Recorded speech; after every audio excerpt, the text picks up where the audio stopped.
সালামু আলাইকুম।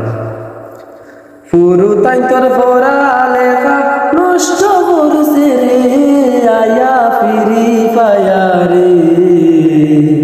আল্লাহর বায়সায়া ওটা বন্ধ করু রে তোমরা, আল্লাহর বায়সায়া ওটা বন্ধ করু রে।